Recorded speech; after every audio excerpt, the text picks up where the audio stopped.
Bonjour à tous, je suis Vincent Pavanello, fondateur de la Maison des Mandataires et je suis ravi de vous retrouver pour le 10e épisode de notre série Rencontre avec un dirigeant que vous connaissez bien maintenant où nous donnons la parole à un dirigeant de réseau de mandataires et je suis ravi d'accueillir aujourd'hui Michel Lebras, dirigeant du réseau Propriété Privée. Bonjour Michel, comment ça va ? Bonjour Vincent, ça va bien. Ça va très bien. Bienvenue dans les locaux de la Maison des Mandataires, je crois que c'est la première fois que tu viens. Exactement, c'est la première fois, les locaux sont magnifiques en tous les cas. Eh ben merci et sache que c'est la grande maison de tous les réseaux, donc tu es je vais venir régulièrement. Comme tes collègues, le bienvenu avec grand plaisir. Si tu en es d'accord, à l'entretien en 3 parties. D'abord une partie sur propriété privée, son histoire. Tu n'étais pas là au début de l'histoire, mais tu nous raconteras ce que tu en sais. Et puis depuis quand tu es à la manette, aux manettes de ce super réseau qui a connu une très forte croissance ces dernières années, ses spécificités, ses outils, en tout cas une partie vraiment dédiée au réseau et qui va intéresser les gens qui nous regardent et soit qui réfléchissent et qui hésitent entre 2 réseaux, soit qui sont dans un réseau, ils sont pas contents, ils veulent aller dans un autre réseau. Tu connais ce type de cas de figure. Une deuxième partie plus centrée sur toi. D'accord. Ton parcours d'entrepreneur, ce que tu as fait avant, avec l'idée de t'interroger sur les valeurs d'entrepreneuriat que tu as apprises et que tu essayes d'infuser au sein de ton réseau, qui est un réseau d'entrepreneurs, de 3000 entrepreneurs, tu nous en parleras. Et puis une troisième et dernière partie sur ta vision du marché. On fait cet entretien mi-octobre 2022, il va être publié fin octobre, donc c'est intéressant de voir ton idée sur l'atterrissage en fin d'année et puis aussi ta vision du mandataire de demain, dans 5 ans, dans 10 ans, sûrement plus digital, plus transparent, plus expert, on en parlera. Si tu en es d'accord, on commence par propriété privée. En quelques mots, l'histoire de ce réseau, si tu peux le partager avec nous. Alors Vincent, en quelques mots, Propriété Privée, ça a 16 ans d'existence en fait. Ça a été créé en fin 2005, début 2006, par une personne qui s'appelle Sylvain Caster, qui est le fondateur de ce réseau, qui malheureusement est décédé il y a 4 ans de ça. Et Sylvain avait eu l'idée il y a 15-16 ans de créer un réseau. Au départ, il voulait mettre des corners immobiliers dans les centres commerciaux. Tu vois. Ça partait d'une idée un peu particulière. Il n'a pas réussi à faire ça. Et il a commencé à se dire, finalement, mettons des indépendants sur le terrain et puis commençons comme ça. Voilà, donc ça a 16 ans d'existence. Donc c'est une structure qui existe depuis maintenant longtemps. C'est pas une start-up, voilà. On a une croissance importante, mais c'est pas une start-up. C'est une société qui est structurée, qui est organisée, qui maintenant a pas loin de 90 salariés. Voilà, donc c'est quand même une structure. Il y a une véritable structure derrière, avec de l'informatique, de l'IT, de la communication, des gens qui vont aussi chercher des leads. On a des call centers qui vont chercher des leads pour nos conseillers, puisqu'on amène des leads à nos conseillers immobiliers. Un département de communication, voilà, un ensemble, une vraie structure, voilà, une structure importante dédiée à nos conseillers. Ok, les étapes clés ou les dates clés peut-être à retenir, parce qu'aujourd'hui, vous êtes plus de 3000. Ouais, plus de 3000, on est 3500. Alors, 3500. Les étapes clés, c'est donc création début 2006. Tout de suite, très rapidement adhésion par Sylvain Caster à la FNAIM, Fédération nationale des agents immobiliers. Voilà, et tu es toujours le seul grand réseau de mandataires à être adhérent. Exactement, grâce à Sylvain et à cette période-là. Et puis ensuite, croissance du réseau assez importante, mais alors assez importante au démarrage. Et puis ensuite, Sylvain était quelqu'un qui structurait beaucoup, donc en fait assez peu de recrutement au début des années 2010-2012. Et finalement, moi je suis arrivé fin 2015 et j'ai rencontré Sylvain, on a échangé tous les deux et puis j'ai pu faire l'acquisition de ce réseau début 2016. Sylvain voulait passer la main, voulait arrêter, et donc on a racheté ce réseau. J'ai racheté ce réseau pour en être le président début 2016. Vous étiez combien donc en 2016 ? 400 conseillers, voilà, 400 conseillers. Donc c'était un réseau qui avait connu un fort développement au démarrage, qui ensuite avait un peu stagné, puis là, un peu stagné, voilà, qui s'était fait dépasser par quelques confrères comme IAD et Safety, et puis ensuite on a repris le développement. Ok. Et beaucoup de réseaux ont connu quelques croissances depuis cette période-là, mais tu fais plutôt partie des réseaux qui ont bénéficié, on va dire, à plein de cette forte croissance depuis 2016, 2017, 2018. Si tu devais l'expliquer, c'est quoi pour toi qui séduit les mandataires qui rejoignent le réseau propriété privée ? Déjà, il y avait déjà une vraie conviction sur le fait que ce modèle-là, en 2016, j'avais une vraie conviction que ça allait se développer, voilà, et qu'il fallait vraiment s'investir et investir pour pouvoir développer rapidement. Et c'est vrai que les convictions là-dessus, la conviction s'est confirmée tout de suite. Donc, avec mon associé et puis avec les équipes de l'époque, on était une dizaine, on était 10 salariés. On a développé un plan de croissance qui a tout de suite pris, en fait. Okay. À la fois parce que ce réseau est très tourné vers l'immobilier. Alors, il y a cette attache à la FNAIM au départ, mais il y a aussi une importance des aspects juridiques et contractuels. On a un fort département juridique. Il y a toujours eu ce prisme voilà, très, très métier. Et puis, on est venu y ajouter de la communication, du développement, des outils. Et ça a fonctionné, voilà, et ça continue de fonctionner avec cette alchimie. On se parlera des outils juste après, Michel, mais peut-être avant un mot sur la rémunération. Et au fond, quand on rejoint une propriété privée, c'est quoi le mode de rémunération auquel on peut s'attendre? Alors, la rémunération, Vincent, est extrêmement importante. Effectivement, les professionnels qui nous rejoignent retrouvent par rapport à ce qu'ils ont connu dans le monde, on va dire, de l'agence immobilière, une rémunération extrêmement attractive qui va jusqu'à 90%. De retour de commission et qui démarre à 70%. Et puis, ils peuvent monter une équipe voilà, assez rapidement et ils ont 5% de rémunération sur cette équipe, après sur 4 niveaux ensuite. Voilà, donc une double rémunération à la fois sur les honoraires jusqu'à 90% et puis en montant une équipe, voilà, une rémunération complémentaire dans laquelle ils peuvent linéariser leurs revenus, effectivement, avec le fruit de l'animation de leur équipe. Ok. Tu me disais avant l'entretien que vous aviez une catégorie de très bons producteurs, de très bons vendeurs. Avec cette catégorie-là, elle grandissait chaque année. Donc, il y a de plus en plus de gens qui font des super scores chez Propriété Privée. Peut-être tu peux nous en dire un mot? Oui, c'est ça. Alors, l'ADN de Propriété Privée, c'est vraiment l'immobilier. C'est faire bien de l'immobilier. Et on a ce qu'on appelle les remarquables, donc ceux qui font plus de 120 000 euros de chiffre d'affaires par an. Et cette catégorie était en forte croissance. Elle a doublé en 2021. Elle va augmenter presque 30% cette année encore en nombre de personnes. Et ces conseillers font individuellement un meilleur chiffre d'affaires, 20% de chiffre d'affaires en plus par rapport à 2021, qui était déjà une très belle année. Donc on a vraiment ce prisme avec des très bons vendeurs. Voilà, et qui nous font confiance, qui sont fidèles depuis des années. Les outils, parce que tu en parlais, j'imagine que ça les aide, ces gens-là, à faire plutôt 30 ventes que 25 ventes, ou plutôt 25 ventes que 15 ventes. Très concrètement, c'est quoi les outils que tu as dans ton réseau et où tu te dis, là, on est vraiment bon, on est plutôt meilleur que les autres réseaux? Alors, premier outil, c'est quand même le centre du métier de l'immobilier. Pour moi, c'est la formation. Bon, ça, c'est indéniable. On a fait 70 000 heures de formation l'année dernière. Former les gens, c'est la base. On a 70% des gens qui nous rejoignent, qui n'ont jamais fait de l'immobilier. Il faut vraiment les prendre en main, leur donner les outils, leur donner la compréhension de ce métier, les bases. Et ça, c'est le premier point, c'est vraiment la formation. Après, les autres outils, on a un ensemble d'outils assez complets qui sont finalement à disposition dès le démarrage de nos conseillers. Notamment, je pense qu'on est les seuls à proposer gratuitement. Ils ont la visite virtuelle, la vidéo gratuitement, avec une application qu'on a créée, que nos équipes informatiques ont développée. Donc, ils ont ça à disposition là depuis cette année. Voilà, ils peuvent faire des vidéos. Et ils l'utilisent beaucoup? Ils l'utilisent beaucoup, exactement. Et là, on va ajouter des briques de plans cliquables là dans les prochaines semaines. Donc voilà, donc cet aspect vidéo, photo pour avoir une qualité de prestation et de présentation des biens. On a aussi de la prospection numérique. On a un outil de prospection numérique qu'on a développé en interne, qui est, à mon avis, la Rolls-Royce de la prospection numérique. Voilà, qui permet de faire énormément de choses, d'aller travailler son étude de marché, d'aller comprendre son territoire, d'aller voir ce qui est en vente sur le territoire, sur son territoire, et donc d'être plus performant pour préparer sa prospection en amont. Voilà, on rend la prospection ludique et performante.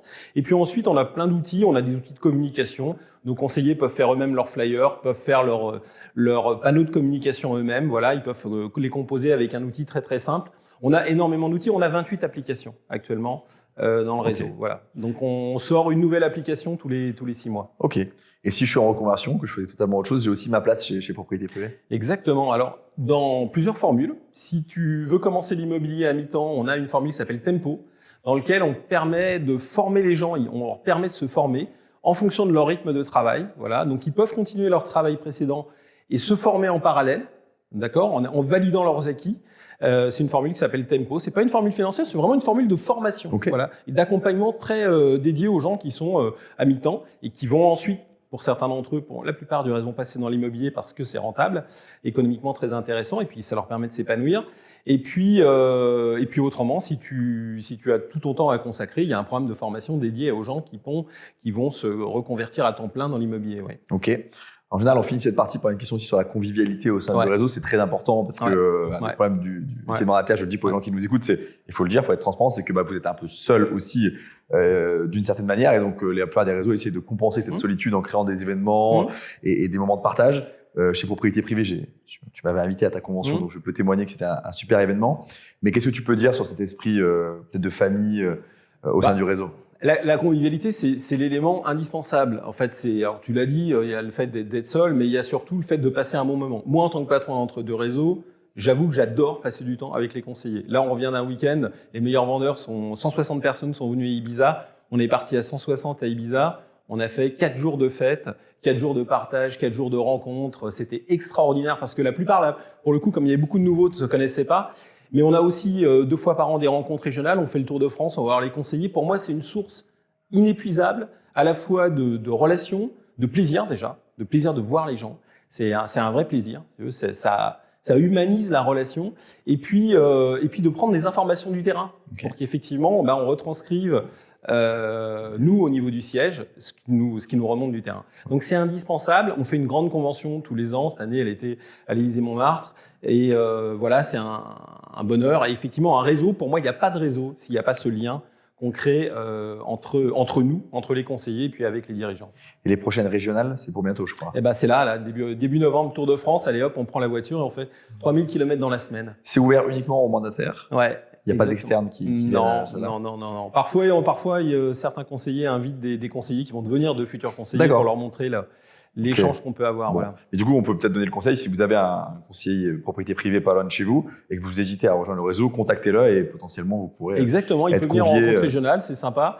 Il y a une formation, il y a des informations, on parle des nouveaux outils et puis on échange toute la journée. Bon, merci Michel, merci pour cette première partie. Je pense qu'il a permis à chacun de mieux comprendre le réseau, ses spécificités, son histoire. Et puis rendez-vous dans une deuxième partie, juste après une petite pause, plutôt sur toi, sur ton parcours d'entrepreneur et sur ce que tu as fait avant et sur ce que tu vas faire après. Merci, tout de suite.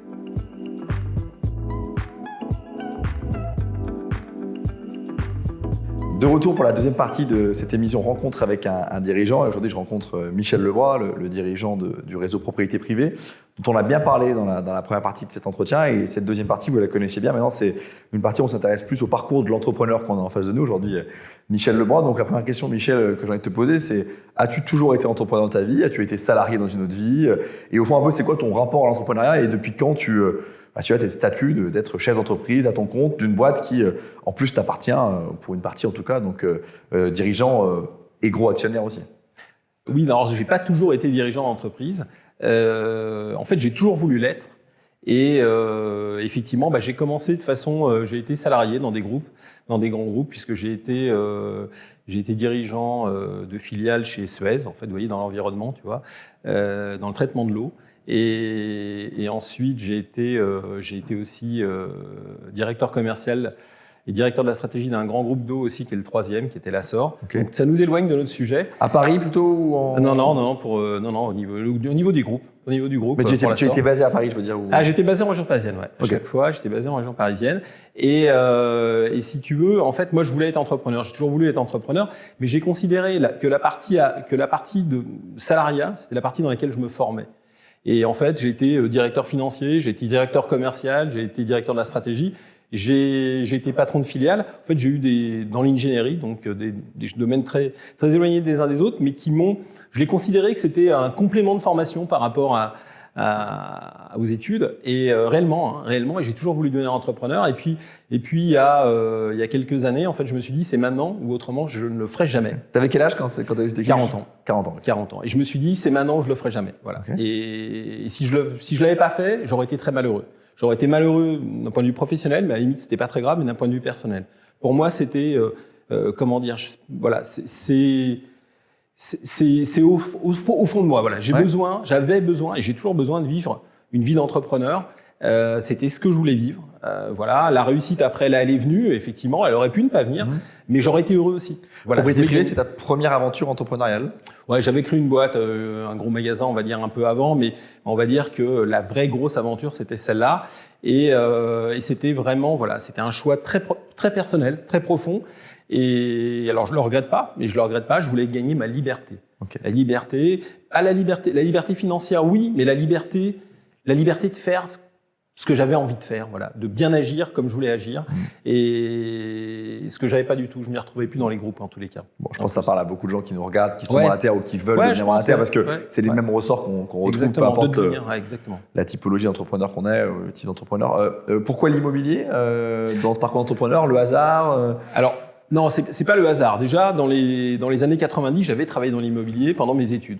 Dans le 20e arrondissement, c'est un peu particulier. Et puis ensuite, en fait, j'ai resuivi l'immobilier, et notamment la croissance des réseaux de mandataires, en fait. Ça faisait plusieurs années que je suivais cette évolution. Et ce qui me paraissait particulier dans l'immobilier, c'est que je me disais, effectivement, ce métier allait changer. Alors, je l'avais constaté dans les années 90 où je trouvais que la relation client était très limitée, on va dire, voilà, qu'elle était très défaillante. Et je me suis dit, un milieu comme ça ne peut qu'évoluer, ne peut que changer. C'est ce qui s'est passé. Donc, je regardais la montée des réseaux mandataires. Et puis, j'ai commencé à discuter. J'ai failli m'associer avec une personne, en l'occurrence, Guy Hockey, monsieur Guy Hockey. On avait discuté et puis ça s'est pas fait. Et de fil en aiguille, j'ai failli racheter un réseau, puis ça s'est pas fait. Et puis, un jour, je suis allé voir Sylvain Caster. Vraiment comme ça, je l'ai appelé, on se connaissait pas. J'ai décroché mon téléphone, j'ai appelé au standard. J'ai appelé Sylvain. Le lendemain, j'étais à Nantes, je suis allé le voir. Et en 2 heures, on s'était mis d'accord. C'est assez exceptionnel. Et je remercie Sylvain, qui malheureusement est décédé, d'avoir été extrêmement droit, de m'avoir fait confiance. Et voilà, ça reste, il m'a donné une chance exceptionnelle. Voilà. Ok, bah écoute, c'est bien aussi de rendre hommage à ceux qui ont été à l'origine de ce réseau. Et je regrette bien, moi, si personnel, de jamais avoir rencontré Sylvain, mais dont on m'a dit le plus grand bien. Sur ces années d'entrepreneuriat, donc ça fait 6 ans que tu as vraiment ce statut-là. C'est quoi les 2-3 valeurs dont tu te dis on ne peut pas être entrepreneur sans les avoir? Ou tu te dis, si tu donnais des conseils à Michel Lebois quand il avait 20 ans, tu dirais il y a 2-3 trucs importants pour réussir dans l'entrepreneuriat. Avec du recul, c'est quoi un petit peu tes retours d'expérience? Passionné, il faut vraiment être passionné. Ça peut paraître banal, mais c'est vraiment, il faut être passionné par ce qu'on fait. Alors c'est assez facile parce qu'une fois qu'on part sur un sujet, moi je sais que c'est dans ma nature, je suis passionné.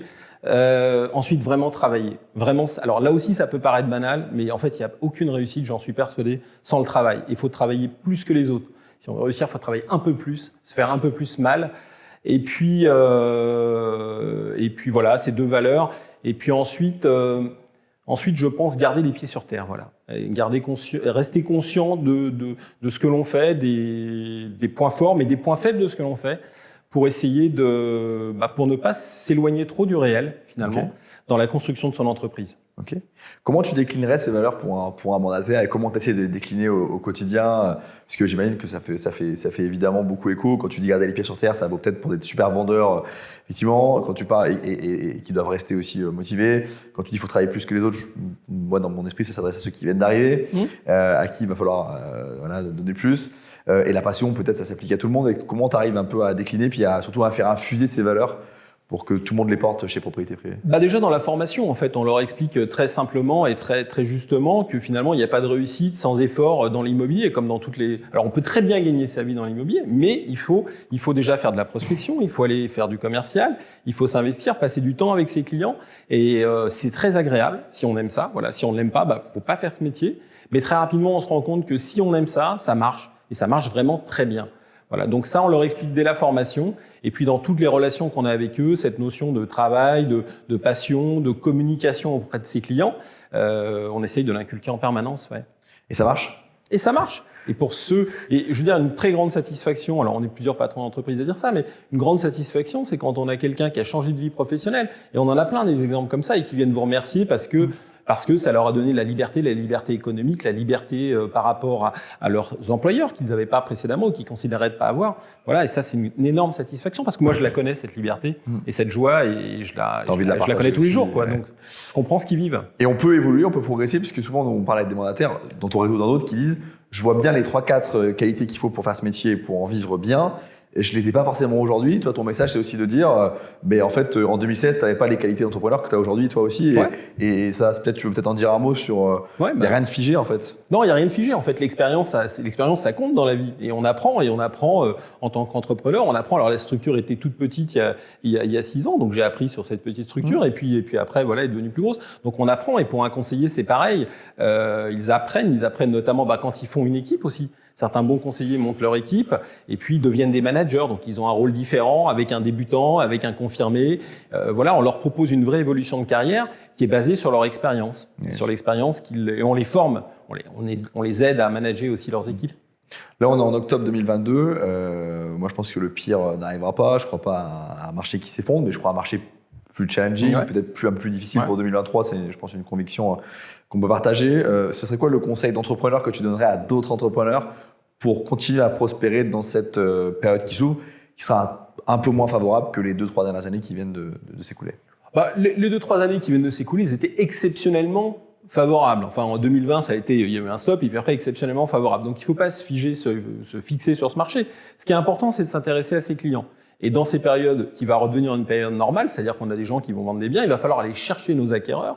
Et ben effectivement, il faut s'intéresser aux projets des gens, il faut les relancer, il faut s'intéresser aux clients. C'est la base. Alors lorsque le marché est trop facile, ben on va dire il y a certains bons réflexes qui s'évanouissent. Ouais. Mais là, il faut les reprendre, mieux communiquer, mieux échanger, et puis suivre ses clients. Voilà, à la base.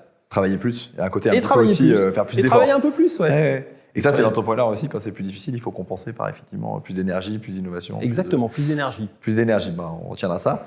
La dernière question qu'on pose à chaque fois dans cette partie-là, c'est de se dire s'il y avait un entrepreneur, français ou étranger, vivant ou pas, qui t'a inspiré et dont tu te dis, tiens, c'est intéressant, peut-être que les gens qui regardent cette vidéo s'intéressent aussi à ce profil-là, ce serait lequel s'il y en avait un? Bon, j'en ai pas vraiment en fait.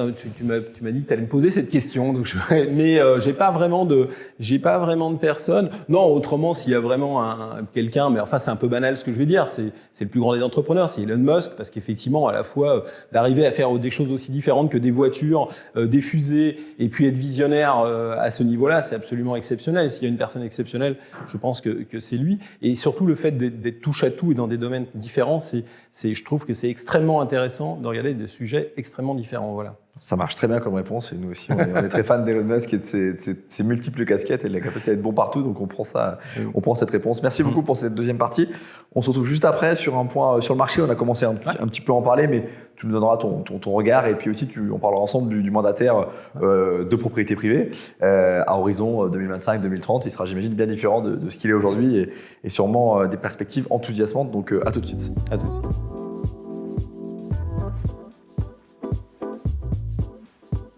On est de retour pour la troisième et dernière partie de cet entretien très, très intéressant, très instructif avec Michel Lebroy, qui dirige le réseau Propriété Privée, dont on a beaucoup parlé. On a aussi parlé du parcours d'entrepreneur de Michel. Et puis la troisième partie, vous la connaissez bien maintenant, c'est une partie plus sur le marché et puis ta vision du mandataire de l'agent immobilier de demain, dont on imagine tous qu'il sera forcément très différent d'aujourd'hui. Donc d'abord, une petite question sur le marché. Là, on est en octobre 2022, au moment où on se parle. J'allais dire, on nous annonce des catastrophes chaque semaine. Elles n'ont pas lieu pour l'instant. Le marché se tient bien. Moi, je pense qu'on sera encore au-delà du million de transactions. Tu nous donneras ton pronostic. Donc, ton regard à court terme, disons, sur l'atterrissage fin d'année. Et puis, pour l'année 2023 et même 2024, comment tu vois un petit peu notre marché de la transaction dans l'ancien ? Alors, le marché de 2022, il est évidemment la conséquence de 2020 et de 2021 et de l'engouement des Français pour l'acquisition immobilière des deux dernières années, marqué par le Covid, avec des marchés très différents. Le marché de la province, notamment de la côte ouest, qui a explosé. Le marché parisien qui s'est calmé pendant cette période, où effectivement des gens sont partis en province. Et donc 2022, qui est un marché d'atterrissage, qui est une belle année en transaction immobilière. Cette fin d'année, elle est quand même marquée par le sujet des taux de financement, et donc du taux d'usure. C'est une banalité de le dire, mais c'est la réalité. Et donc, je suis assez d'accord avec toi. Ça va être une année à peu près 1 million de transactions. Je pense que ça paraît assez logique. Mais effectivement, avec un marché qui est très prégnant, avec le sujet du financement qui est très prégnant cette fin d'année. Ouais. Comment tu conseilles d'ailleurs à tes conseillers sur cette question-là, d'être plus aidants, plus accompagnants, travailler avec des courtiers? Est-ce qu'il y a des bonnes pratiques pour aider ces acheteurs à accéder quand même au crédit malgré les entraves? Oui, alors on les forme dès le début à travailler avec des courtiers. En fait, on a ce qu'on appelle le taux de casse, c'est-à-dire entre le compromis et la vente. En fait, notre taux de casse est très faible, il est de 7%. Donc 93% de nos compromis sont réalisés en vente, et ce taux n'a pas diminué ou n'a pas évolué sur ces dernières années. En fait, il s'est même légèrement amélioré parce qu'en fait, on les forme et systématiquement, ils travaillent avec un courtier, mais on les renvoie aussi sur 2 courtiers pour avoir en parallèle 2 possibilités sur chacun de leurs clients. Et ça, c'est bien rentré. Et c'est une des clés de la réussite du financement de nos dossiers. Ouais. Donc ça marche plutôt bien. Donc ça, c'est plutôt sur 2022, 2023, 2024. Comment tu vois les choses? Est-ce que tous les territoires vont aller à la même vitesse? Qu'est-ce que tu sens? Vous êtes un réseau national, maintenant vous êtes présent partout. Donc comment tu vois les années à venir? Tous les territoires à la même vitesse, non. Évidemment, on va revenir effectivement avec un marché parisien qui, je pense, va retrouver de l'engouement. Sans doute un marché plus calme en province. Et on va retrouver un marché où l'acquéreur va redevenir l'élément clé du marché, puisque là, effectivement, ça fait 2 ans qu'il y a une pénurie de biens. Donc les vendeurs ont la main en fait sur ce marché, ils peuvent décider de la tendance. Mais là, effectivement, il va falloir retravailler ces acquéreurs un peu plus. Il va falloir s'intéresser à leurs projets, leur trouver des biens, sans doute faire un peu plus de visites avant de réaliser des projets. Mais on va retomber sur un marché qu'on a l'habitude de connaître, qui est le marché un peu historique de l'immobilier. Voilà. Cette vision de marché, le marché qui est plus acheteur que vendeur, si on le dit comme ça et qu'on simplifie. Il change quoi concrètement pour un mandataire qui, par exemple, est arrivé en 2019 ou 2020, qui a connu 1-2 années où le marché était quand même vraiment sous offreur, en tout cas où les vendeurs avaient tout pouvoir. Aujourd'hui, qu'est-ce que tu donnerais comme conseil à un mandataire en disant attention, le marché est en train de changer? Pour un débutant, ça va être, je pense que ça va être plus simple, assez paradoxalement. En fait, ça fait 2 ans, il y a peu de biens à vendre. Et donc, effectivement, la prime est quand même pour les conseillers qui sont installés sur le terrain déjà et qui ont déjà la confiance et qui ont déjà leur réseau local. Là, effectivement, on va revenir comme le marché classique, c'est-à-dire où un négociateur qui commence va pouvoir avoir une dizaine ou une vingtaine de biens en portefeuille et va aller travailler. Et là, c'est toute la force de notre réseau où on peut communiquer énormément. Ils ont des outils de communication. On publie sur tous les portails avec des offres premium. Donc, effectivement, ils ont vraiment matière à pouvoir mettre en avant ces biens beaucoup plus que les agents, que les acteurs, historiques de notre secteur. Donc ce nouveau paradigme de marché, c'est pas forcément une mauvaise nouvelle pour les nouveaux entrants, au contraire. Non.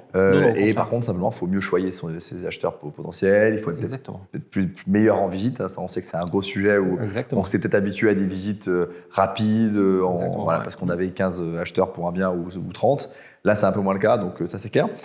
Ça me fait la transition avec la dernière partie de cet entretien sur ta vision du mandataire à horizon 5 ans, 10 ans. Je pense que tu as vu déjà le métier beaucoup évoluer depuis 2016. Tu parlais de la visite 3D, c'est évidemment une technologie nouvelle et qui a un usage très nouveau. C'est quoi un petit peu pour toi les réflexions sur les nouvelles frontières? Et quand tu te dis à horizon 2025-2030, un mandataire du réseau propriété privée, il utilise quoi comme outil ou quel type d'outil? C'est quoi un peu ta vision de l'avenir? C'est pas la question la plus simple, mais... Non, en fait, elle est assez simple. En fait, une vision là-dessus sur le métier de l'immobilier au sens large, le métier de la transaction immobilière.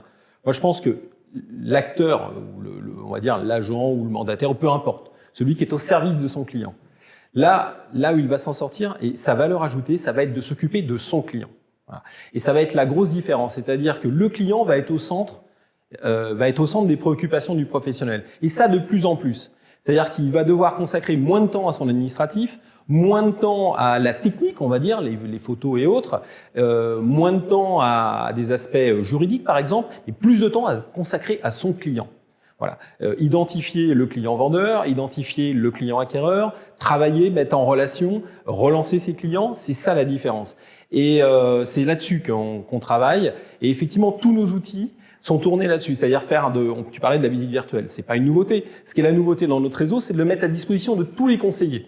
Tous les conseillers, sans supplément de prix, ont accès à la visite virtuelle, vont avoir accès à de la vidéo, à des plans cliquables. Pourquoi? C'est pour le généraliser, pour que les vendeurs soient satisfaits et nous fassent confiance sur le mandat, et que les acquéreurs aient une visibilité du bien, une compréhension du bien supérieure, mais de façon générale. Ce que je veux, c'est que le niveau monte globalement, pas uniquement pour l'élite, mais pour tous les conseillers.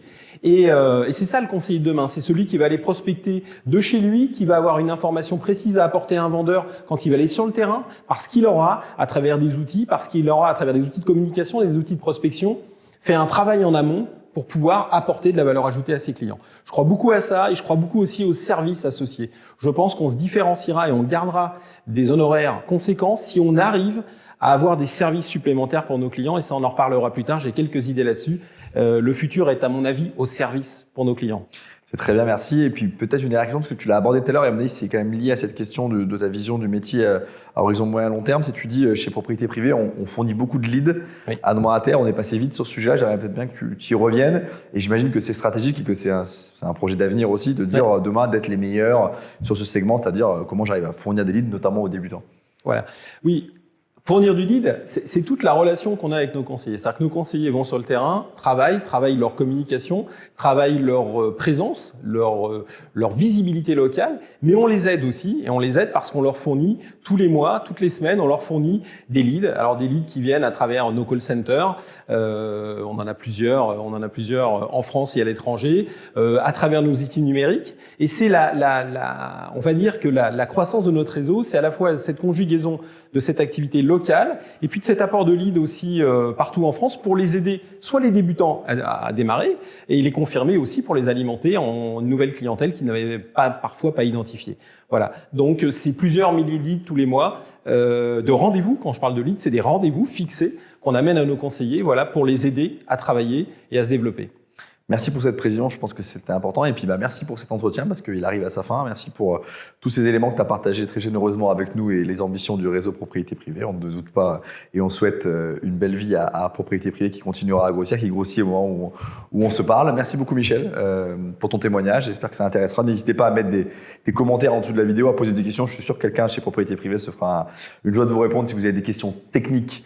Et si on veut contacter, c'est quoi le plus simple pour quelqu'un qui aurait dit tiens, ça m'intéresse d'en savoir plus sur Propriété Privée sur le site? Le site web, voilà. Donc le site web, vous avez tous les formulaires faciles à remplir et vous serez rappelé par des gens très compétents. Donc merci encore Michel et puis à la prochaine pour un nouvel épisode. Je crois qu'il nous en reste un à tourner de notre série que vous connaissez bien, Rencontre avec un dirigeant.